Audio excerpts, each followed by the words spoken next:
Serial वसुधा के आने वाले ट्रैक में कहानी लेने वाली है ऐसा बड़ा मोड़ जिसे देखकर दर्शक सचमुच अपनी सीट से उठ ही नहीं पाएंगे।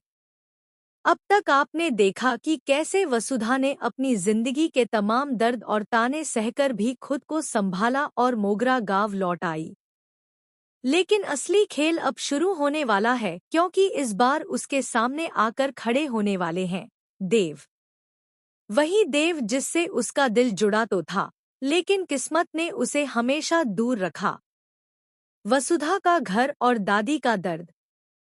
मोगरा गांव के उस पुराने हवेली जैसे घर में बैठी होती है वसुधा की दादी। उनके चेहरे पर झुर्रियों के साथ साथ वो सारी परेशानियां भी दर्ज होती हैं जो इस घर ने झेली हैं। दादी वसुधा से कह रही होती हैं, बिटिया, अब इस घर की मरम्मत करवानी ही पड़ेगी। ये दीवारें रोज रोज गिरने लगे तो कैसे चलेगा।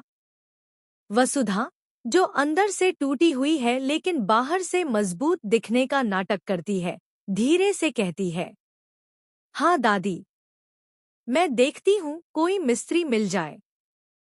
दादी को क्या पता, किस्मत खुद उसके घर की दहलीज पर दो नकली मजदूरों को भेजने वाली है, और वो भी कोई और नहीं बल्कि देव और अविनाश। देव और अविनाश का प्लान।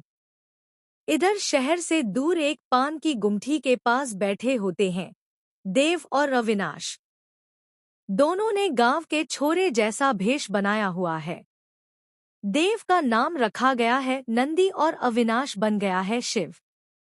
अविनाश मजाक उड़ाते हुए कहता है, अरे नंदी भाई, ये मोगरा गांव तो बड़ा अजीब है, कहीं तुम्हें देखकर लोग पहचान ही न लें।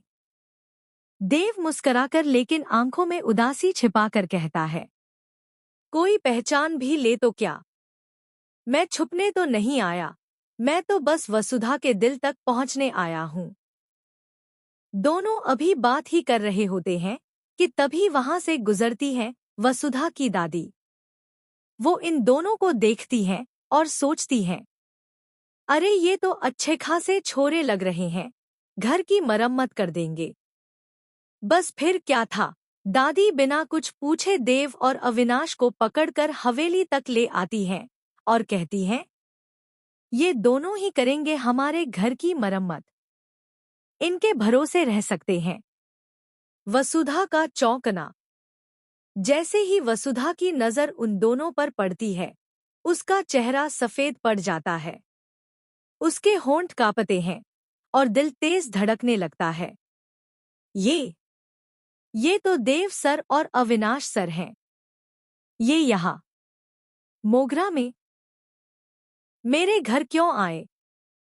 उसकी आंखों में एक साथ गुस्सा, दर्द और अधूरा प्यार भर उठता है। देव भी उसे देखता है और उसकी आंखें सब कुछ कह देती हैं कि वो अब भी उसे छोड़कर नहीं जा सका।